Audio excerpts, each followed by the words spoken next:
I never thought I'd be the kind of man who would find himself outside a hospital room, sweat dripping down my back, heartbeat pounding like a drum in my ears.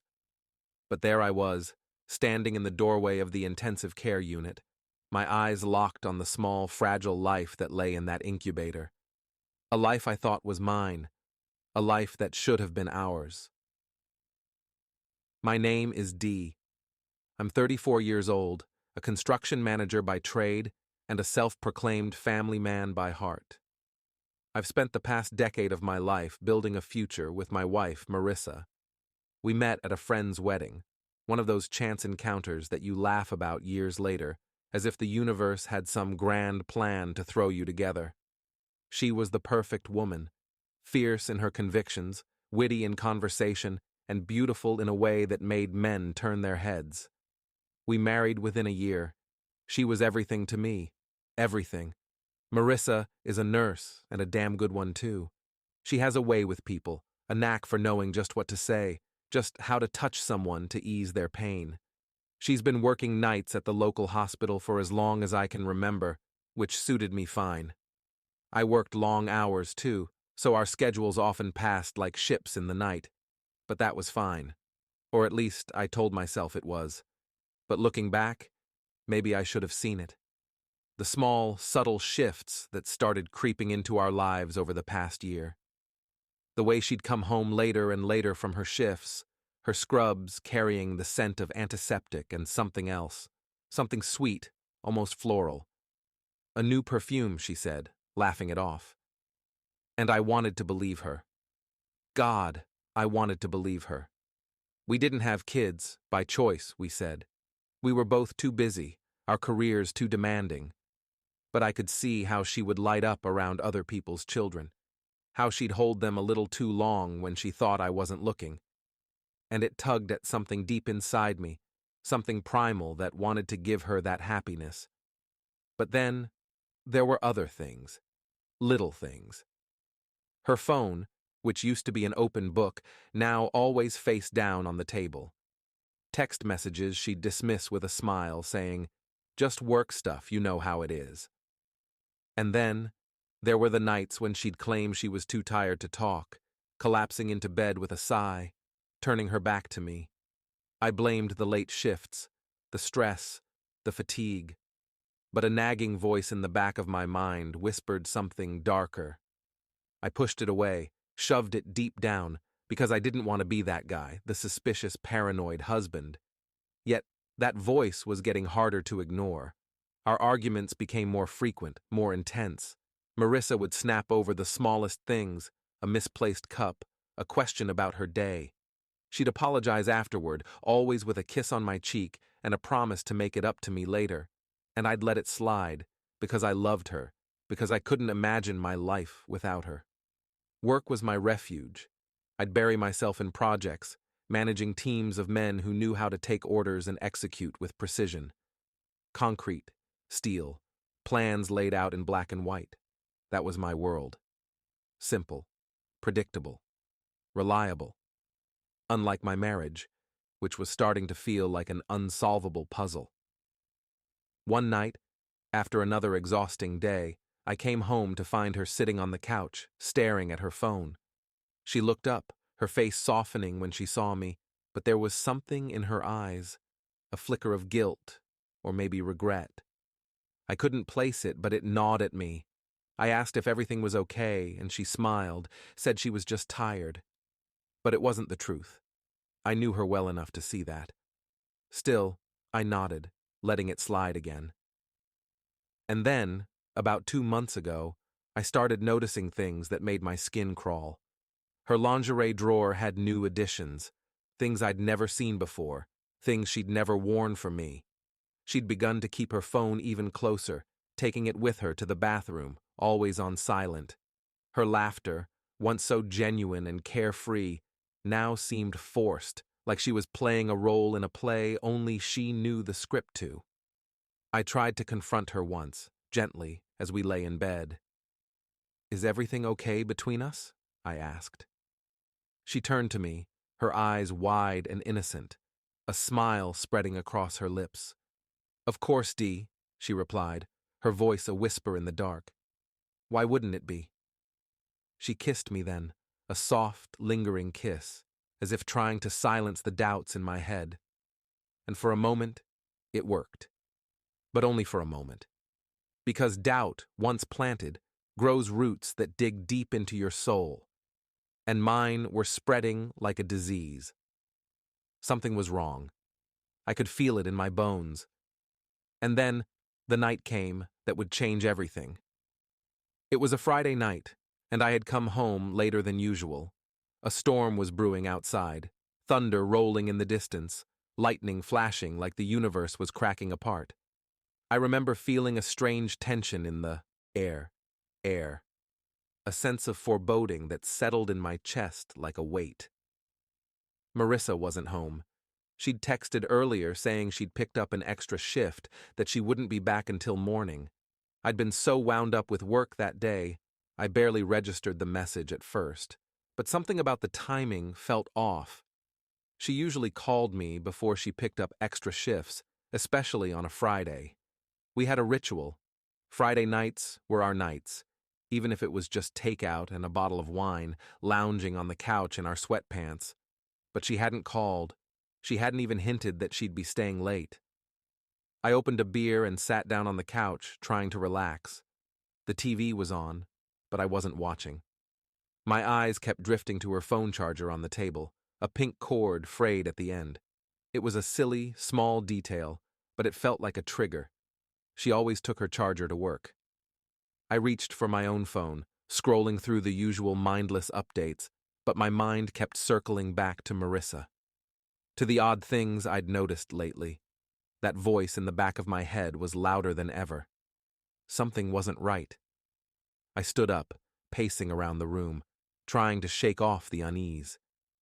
My hand brushed against her coat draped over the chair, a light raincoat she kept in the car, except it was here, not there. I don't know why I did it, maybe out of sheer compulsion, but I slipped my hand into the pocket. My fingers brushed against something small and cold, something metallic. I pulled it out, my breath catching in my throat. A key, a single silver key, one I didn't recognize. My heart thudded in my chest, a primal sense of dread tightening my stomach. What was this? Where did it lead? I turned it over in my hand, feeling the grooves, the weight of it. It wasn't to our house, or the car, or anything I knew. A key to something else, something she hadn't told me about. And then, I did something I never thought I'd do. I took her phone from the counter. It was locked, of course, but I'd seen her unlock it enough times to know the code. My hands were shaking as I typed it in. The phone buzzed, opening up like Pandora's box. My mouth felt dry as I scrolled through her messages. Most were innocuous. Conversations with her friends, family, work colleagues. But there was one name that kept appearing, Liam. I didn't recognize the name at first, but the frequency of the texts made my blood run cold. I opened the conversation thread, my heart racing with each swipe. Can't wait to see you tonight. Last night was amazing, thinking of you. I wish I was with you right now. I felt the room spin, my knees nearly buckling beneath me. There were more messages, dozens of them, stretching back months. Photos of them together, his arm draped casually around her waist, her face flushed with laughter. I'd never seen her look that happy, that alive, not in a long time. I dropped the phone like it had burned me, my heart pounding against my ribs like a war drum. It felt like the ground was falling out from under me, like I was standing on a cliff's edge and the world was crumbling beneath my feet. She had a lover. Marissa had a lover. A man named Liam. I stumbled back, my mind racing, trying to make sense of what I was seeing. I felt sick, a cold sweat breaking out across my skin. How long had this been going on? How had I missed this? And then a new thought hit me, a darker, more insidious question, the kind that changes everything. Why was she hiding a key? I needed to know. I had to know. I grabbed my jacket and stormed out into the rain, not caring that I didn't have a plan, that I had no idea where I was going. I just knew I needed to find answers, and I needed them now. The rain was coming down in sheets as I sped through the dark streets, the wipers barely keeping up with the deluge. My mind was a blur of rage, confusion, and panic. I had no idea where to start, but I knew I couldn't stay at home, not with the walls closing in around me and the silence screaming in my ears. I drove for what felt like hours, the roads a maze of reflections and shadows, until I found myself near Marissa's hospital. I pulled over across the street, staring at the building, its fluorescent lights flickering in the rain like a lighthouse in a storm. My hand clenched the steering wheel so tight, my knuckles were white. If she was there, with him, I'd confront them both. I'd rip them apart with my bare hands if I had to. But as I sat there, my mind racing, a new idea formed. A colder, more calculated plan. If she was really at work, there'd be no problem. I'd see her, maybe catch a glimpse of this Liam character, and get my answers. But if she wasn't there, if she was somewhere else, with him. I checked my phone, opening up the GPS app I'd installed on her phone months ago. It was supposed to be a safety thing, a way to keep track of each other in case of emergencies. I'd almost forgotten about it, but now it felt like a lifeline. I watched the little blue dot spin and settle, then blinked as it located her. She wasn't at the hospital. My heart leapt into my throat. I zoomed in closer, the map shifting to a neighborhood across town. An unfamiliar address. My breath came in short, ragged bursts as I realized what I was seeing. She was in some residential area, nowhere near work, and it was past midnight. The rain hammered against the windshield as if urging me to move. I floored the gas, tires screeching as I pulled out and sped toward the location. My mind raced faster than the car, jumping to 1,000 conclusions, each worse than the last. What was she doing there? Was she with him now, laughing, touching, kissing? The minutes felt like hours, the streetlights blurring past as I closed in on the address. When I finally arrived, I slowed down, my headlights sweeping over a small, unremarkable house with a dark red door. A car was parked out front, a silver sedan I didn't recognize, but it was the only car on the street. I killed the engine, my hands trembling as I stared at the house, my mind struggling to make sense of it all. There were no lights on inside. It looked quiet, peaceful even, but I knew better. My heart pounded in my chest as I slipped out of the car, pulling my hood up against the rain. I felt like a stranger in my own body, like I was moving through a dream I couldn't wake up from. I crossed the street, my footsteps splashing through puddles, and approached the house. My eyes scanned the windows, searching for any sign of movement. I needed to know. I needed to see them, to see her with him, to confirm what I already knew deep down. My hand tightened around the key in my pocket, the key I'd found in her coat. I hadn't planned on using it, not yet, but now, standing here in the rain, I knew I had no choice. I reached the front door, my breath coming out in sharp, angry bursts. I glanced over my shoulder, making sure no one was watching, then slid the key into the lock. It turned easily, as if it had been used 1,000 times before. I pushed the door open slowly, my heart hammering in my chest, and stepped inside. The air was warm, carrying the faint scent of vanilla and something else, cologne maybe. My shoes squeaked on the hardwood floor, and I froze, listening. The house was eerily quiet, but I could hear soft murmurs coming from upstairs, muffled voices, and a low, intimate laugh that sent a spike of rage through my spine. I moved slowly, my feet carrying me up the stairs, each creak of the wood sounding like a gunshot in the silence. The voices grew louder, clearer. Her voice. His voice. My heart pounded harder with every step, adrenaline coursing through my veins. I felt like a predator, hunting in the dark, driven by a primal need for answers, for truth. I reached the top of the stairs and saw a door slightly ajar at the end of the hallway. Light spilled through the crack, casting a sliver of brightness on the floor. I crept closer, my hands balled into fists, my breath heavy and fast. I could hear them now, their words clearer, their laughter sickeningly familiar. I pushed the door open with a hard shove, my pulse roaring in my ears. And there they were. Marissa lay on the bed, her hair splayed out on the pillow, her face flushed, lips parted in a satisfied smile. Next to her was a man I'd never seen before, his arm draped across her waist, his face buried in her neck. Their clothes were scattered on the floor, their bodies tangled together in the sheets. I stood there for a moment, frozen, my mind refusing to process what I was seeing. Then Marissa's eyes flicked open, locking onto mine. Her smile faded instantly, her face draining of color as she realized I was standing there. "Dee," she whispered, her voice trembling. "Oh my God." But I didn't hear the rest. My world had already collapsed.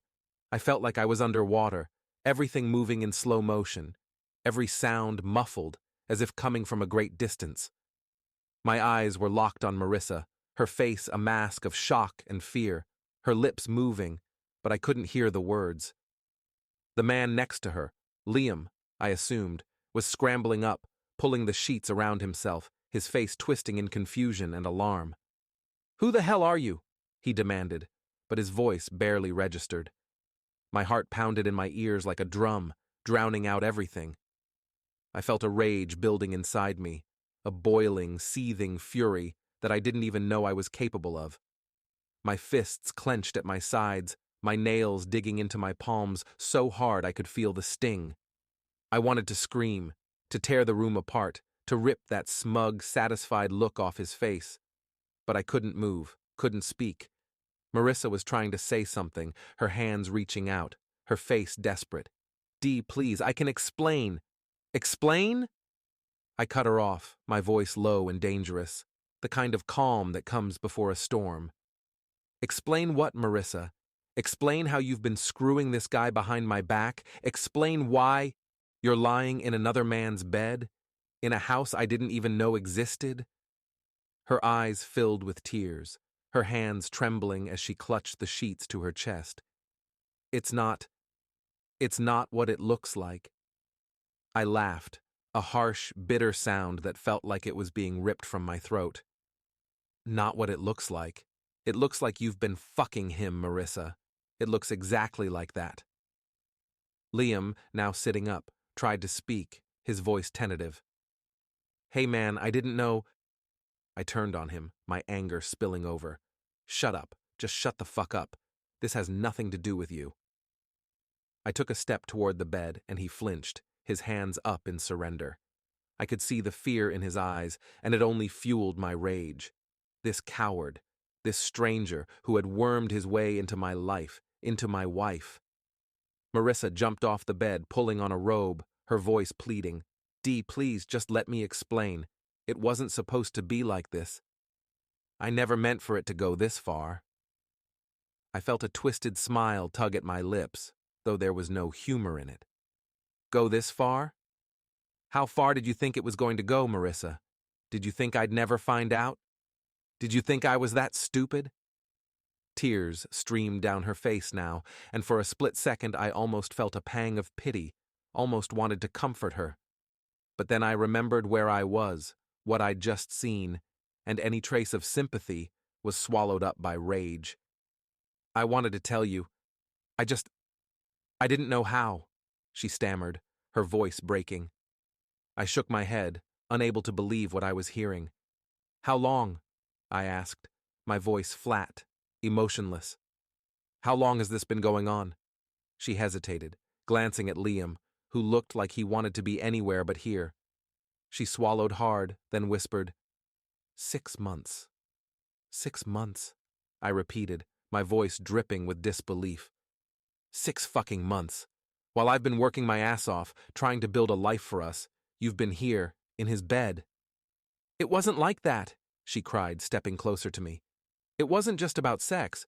I mean, yes, we had sex, but it was more than that. I was lonely, Dee. I felt like you weren't there for me anymore, like you didn't see me." Her words cut deep, but they only made me angrier. Lonely? I spat. You think I haven't been lonely? You think I haven't had my own doubts, my own fears? But I didn't go looking for someone else, Marissa. I didn't betray you. She sobbed, her shoulders shaking, but I couldn't feel anything but cold, hard fury. I never meant to hurt you, she whispered, reaching for me. I'm so sorry, Dee. I'm so sorry. I stepped back, out of her reach. Sorry? Sorry doesn't cut it, Marissa. You don't get to just say sorry and make this go away. Liam, who had been silent for most of this, finally spoke up, his voice strained. Look, man, I think you should go. This isn't helping anyone. I rounded on him, my hands trembling with rage. You don't get to tell me what to do. You don't get to say anything to me. This is my wife. My life. You have no idea what you've done. He looked like he wanted to say something, but then he just nodded, wisely keeping his mouth shut. I turned back to Marissa, my voice cold. I want you to get your things and come home. Now, we're going to talk about this, and we're going to figure out what happens next. But I'm not doing it here. Not in this house. Not in this bed. She nodded, sniffling, wiping at her eyes. Okay. I'll come with you. Just give me a minute. I stared at her, at the woman I thought I knew, and felt a wave of grief crash over me, a grief so profound it almost knocked me off my feet. I turned and walked out of the room, down the stairs, out into the pouring rain. I stood there, soaked to the bone, my mind racing, my heart shattered. I didn't know what the hell to do next, but I knew one thing. I couldn't go back to the way things were. Not after this. Not ever. The drive home was a blur. The rain beat down hard, tapping against the windshield like the frantic pulse in my chest. Marissa was in the passenger seat beside me, silent, her head turned toward the window, tears streaming down her face. I could feel her glancing at me now and then, searching for some sign of softness, some crack in my armor. But I kept my eyes on the road, my hands gripping the wheel so tight my knuckles ached.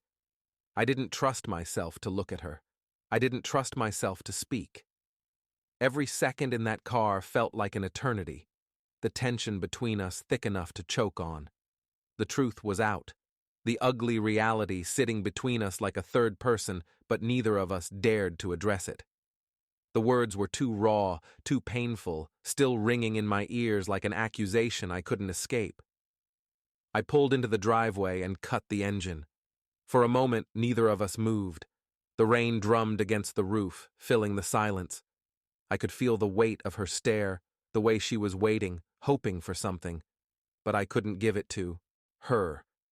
Her not now. Get out, I said, my voice flat, emotionless. She flinched as if I'd struck her, then nodded and opened the door. We stepped into the rain, the cold droplets soaking us instantly. I unlocked the front door and pushed it open, stepping aside to let her in. She hesitated for a moment, glancing at me as if seeking permission, then walked past me, her head down. Once inside, she turned to face me, her eyes red and puffy. Dee, I don't know where to start, she began, her voice trembling. I slammed the door behind me, hard enough that the walls shook. You don't have to say anything, I snapped, louder than I intended. I've seen enough. I've heard enough. She recoiled, fresh tears spilling down her cheeks. Please, just let me explain. You deserve that much. Explain what, Marissa?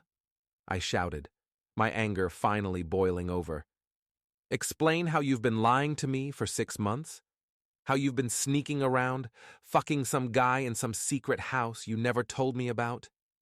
She winced at my words, her face crumpling. I know I hurt you, she cried. I know I broke your trust, but it wasn't just sex. I felt alone, Dee. You were always working, always somewhere else, and I felt like I didn't exist to you anymore. I laughed, a harsh, broken sound. So what? You found someone who made you feel alive again? Someone who could give you what I couldn't? Her lip trembled. I didn't mean for it to happen. It just did. Liam was there. He listened. He cared. And I got lost in it. I made a mistake. A horrible mistake.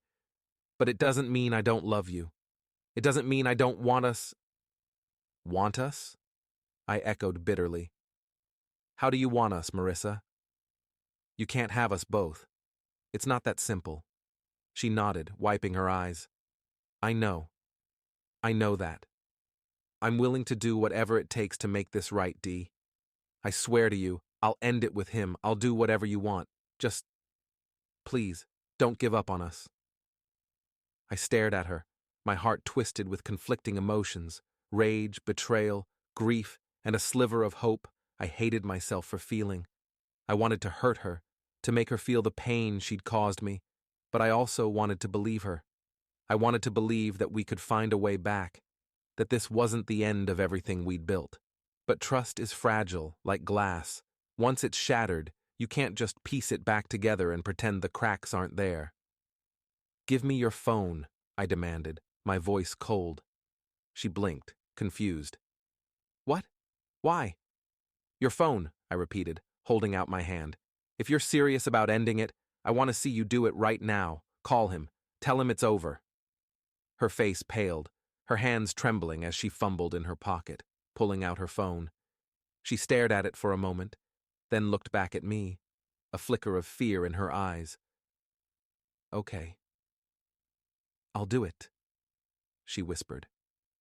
I watched as she unlocked the phone, her fingers hovering over the screen. I could see the hesitation, the doubt flickering in her eyes, and it twisted the knife deeper in my gut. She was struggling, even now, struggling to let go of him. Do it, I insisted, my voice like ice. She took a deep breath, her thumb swiping across the screen, scrolling through her contacts until she found his name. I watched her press the call button, her face a mask of anguish as she lifted the phone to her ear. It rang once, twice, and then he answered. I could hear his voice faintly, his tone soft, concerned. Marissa? What's going on? She swallowed hard, her voice shaky. Liam, I can't do this anymore. It's over. We're over. Don't contact me again. There was silence on the other end, a silence that stretched on painfully long. Then his voice came through, low and filled with confusion. Marissa, what are you talking about? Why now? Did he find out? She flinched at his words, her eyes flicking to me, then back to the floor. Yes, she whispered.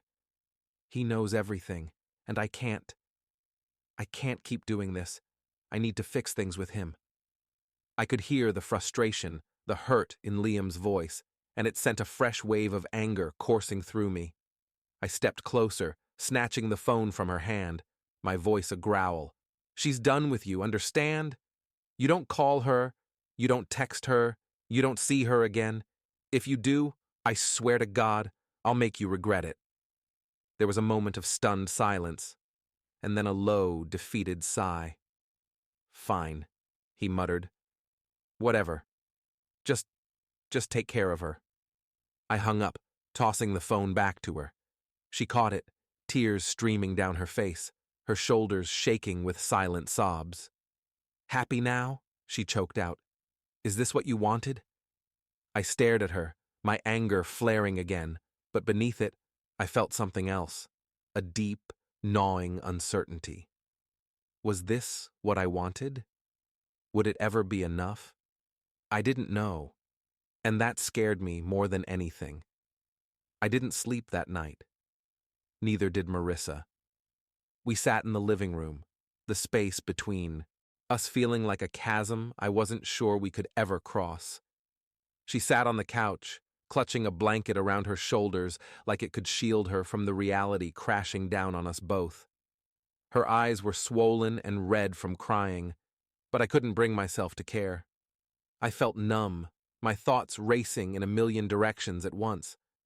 I stared at her, searching for the woman I thought I knew, the woman I had married. But all I saw was a stranger, someone who had lied to me, betrayed me, shattered the life we'd built together. I could still hear Liam's voice in my head, echoing in the silence. I could still see her, lying there in that bed, her body tangled with his. It played over and over in my mind like a loop I couldn't break free from. Finally, I couldn't stand it anymore. "Why him, Marissa?" I asked, my voice raw. "Of all people, why him?" She looked up, startled, as if she hadn't expected me to speak. She swallowed hard, wiping at her tears with the back of her hand. "I don't know," she whispered, her voice barely audible. "It just happened." I shook my head, feeling a fresh surge of anger. Bullshit. You don't just end up in bed with someone for 6 months because it just happened. You made a choice. You chose him over and over again. Why? She flinched at my words, guilt flashing across her face. "I was lonely, Dee," she said, her voice breaking. "You were never here. You were always at work or busy or somewhere else. I felt invisible to you. Liam, he noticed me. He made me feel seen." "Seen?" I scoffed. "You needed another man to feel seen? Marissa, I've been here fighting for us, working my ass off to give us a good life. And you threw it all away because you felt, what, ignored?" Her eyes filled with tears again, and she shook her head. "I'm not trying to justify it," she sobbed. "I know I messed up. I know I hurt you. I've hated myself every single day for what I did, but I didn't know how to stop. I didn't know how to tell you." I stood up, pacing back and forth, running a hand through my hair. I felt like I was suffocating, like the walls were closing in on me. "You should have told me when you first felt that way, Marissa," I muttered, my voice tight. "You should have talked to me. We could have worked on it, fixed it. But instead, you went to him. You let him into our life, into our bed." She bit her lip, tears streaming down her cheeks. I know I should have," she whispered. "But I was scared, Dee. I was scared that if I told you, you'd leave me, that you'd hate me." "Well, guess what, Marissa?" I snapped, my voice harsh. "You've done the one thing that's almost guaranteed that outcome. You've made it damn near impossible for me to look at you the same way again." Her face crumpled, and she buried her face in her hands, her body racked with sobs. I felt a flicker of pity, of sadness, but I pushed it down, buried it deep. I couldn't afford to feel sorry for her. Not now. Not when everything was hanging by a thread. Silence stretched between us, heavy and thick. I finally sank into a chair across from her, my head in my hands. "I don't know what to do," I murmured, more to myself than to her. "I don't know if I can forgive you, Marissa. I don't know if I want to." She lifted her head, her eyes wide and desperate. "Please, Dee," she pleaded. "Don't say that. We can fix this. We can go to counseling. We can talk to someone. I'll do anything, I swear. Just don't give up on us." I felt a bitter laugh escape my lips. Counseling? "Marissa, this isn't just a rough patch. This isn't just some little mistake we can patch over with a few sessions. You cheated on me. You lied to me. For months. I don't know if I can ever trust you again." She shook her head, fresh tears spilling down her cheeks. "I'll earn it back," she vowed. "I'll do whatever it takes. I'll spend the rest of my life making it up to you if I have to. Just, please don't walk away." I stared at her, my heart aching with a pain I hadn't known was possible. I wanted to believe her, wanted to believe that we could somehow find our way back. But every time I closed my eyes, I saw them together, heard her laughter with him, saw that secret smile she used to save just for me. "I need time," I finally said, my voice low. "I need time to figure out what the hell I want, what the hell I can live with. Right now, I don't know if I can even look at you without feeling like I'm breaking all over again." She nodded, sniffling. "I understand," she whispered. "I'll give you space as much as you need. But please, Just don't shut me out completely. Don't let this be the end. I sighed, rubbing my temples. I was so tired, so emotionally drained I could barely think straight. I can't promise you anything, Marissa, I muttered. I can't promise you a damn thing. She nodded, and we sat there in silence, two broken people trying to find a way out of the darkness. The days that followed felt like they stretched on. Ooh, and I guess that's a start. She nodded, her tears falling again, her shoulders shaking with sobs. I'll wait, she whispered. I'll wait as long as it takes. And so we sat there, in the dim light of our kitchen, two broken people trying to figure out if there was anything left worth saving. The days turned into weeks, and still, I was no closer to an answer. I tried to keep moving, tried to keep breathing, but every step felt heavy, like I was dragging a weight behind me. Marissa stayed at the house, trying to be as unobtrusive as possible, but her presence was a constant reminder of what had happened. She'd leave notes for me on the kitchen counter, little apologies, little promises, little attempts to reach me. I'd find them in the morning, her handwriting shaky and uneven, like she was afraid the paper might shatter beneath her pen. I'd read them, every single one, and every time I felt that familiar twist in my gut, that conflict between wanting to hold her and wanting to push her away. I'd fold them up and tuck them in a drawer, not sure why I was keeping them, but unable to throw them away. One night, after another grueling day at work, I came home late, my shoulders aching, my body exhausted. I found Marissa in the kitchen, cooking dinner. She looked up when I walked in, her face lighting up with a tentative smile, like she wasn't sure if I'd welcome her happiness. "Hi," she said softly, wiping her hands on a dish towel. "I made your favorite. Thought, maybe we could have dinner together?" I hesitated, my instincts screaming at me to say no, to turn around and walk back out the door. But I was too tired to fight, too tired to argue. "All right," I muttered, pulling out a chair at the kitchen table. "Let's eat." She seemed relieved, almost grateful, and quickly set the table, her hands trembling slightly. We sat across from each other, the silence thick and uncomfortable. She served the food, her movements careful and measured, as if she was afraid any sudden motion might send me running. For a while, we ate in silence. The food was good, familiar, and I felt a pang of nostalgia, a yearning for simpler times, for nights when we'd sit here and laugh, talk about our days, dream about the future. But that future seemed so distant now, so impossibly far away. Finally, Marissa spoke, her voice barely above a whisper. "Dee, I know this isn't easy. I know I've hurt you more than I can ever make up for, but I still love you. I love you so much, and I'll spend the rest of my life trying to prove that to you, if you'll let me." I put down my fork, staring at her across the table. "Do you even know what you're asking?" I asked, my voice low, filled with the exhaustion that had settled deep in my bones. "Do you understand what it would take for me to forgive you? To even try to trust you again?" She nodded, her eyes wide and earnest. "I do. I know it won't be easy. I know it might take years. But I'm willing to do whatever it takes, Dee. I want us back. I want you back." I sighed, rubbing my temples. "And what if I can't? What if I can't get past this, Marissa?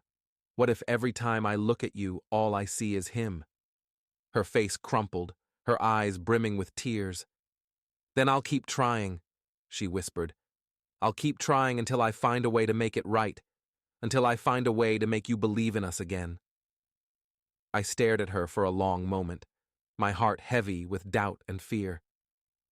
"Why, Marissa?" I finally asked. "Why should I even try? Why should I believe you?" She reached across the table, her hand trembling, her fingers brushing against mine.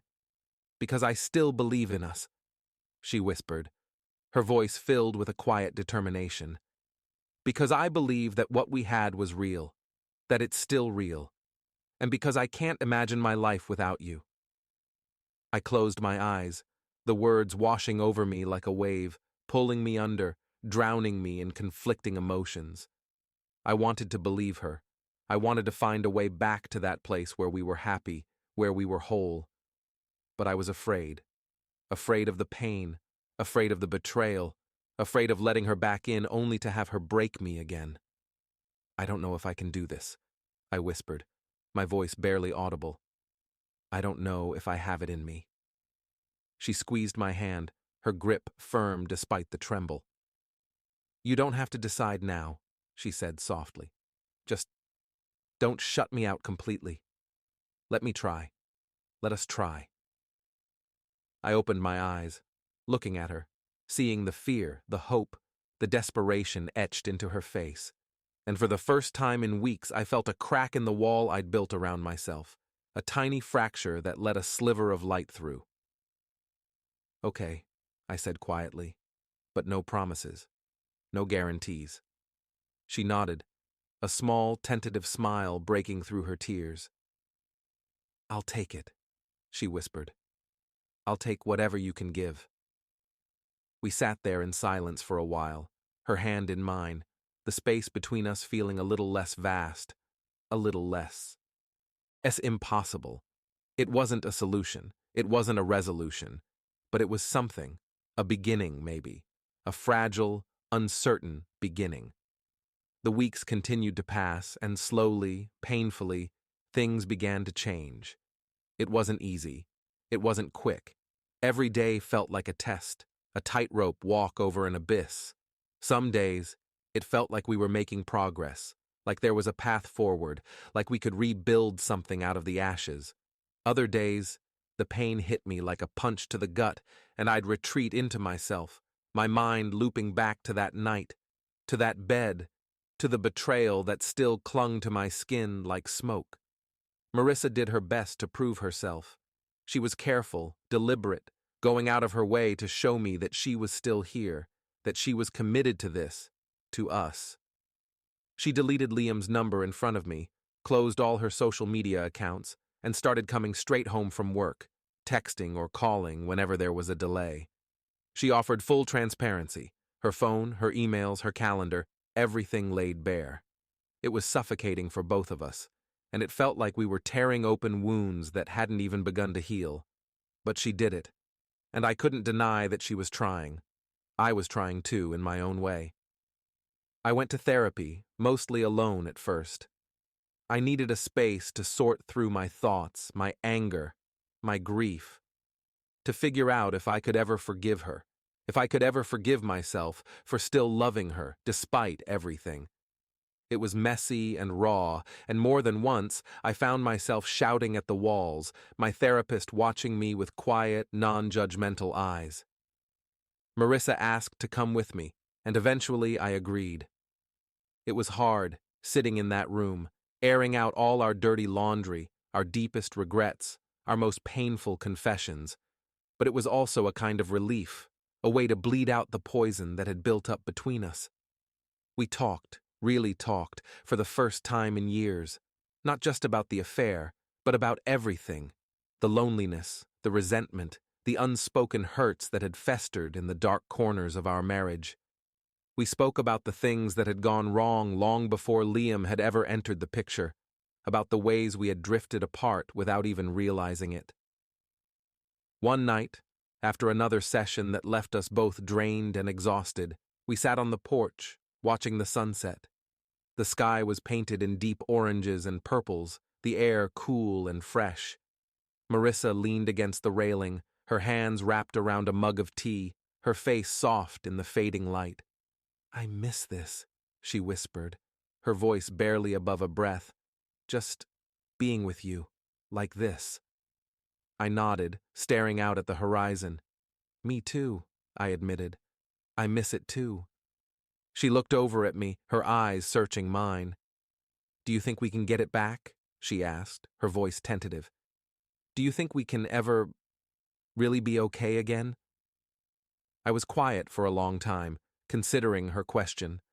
I didn't have an easy answer, and I wasn't sure there was one. I think Maybe we can, I finally said.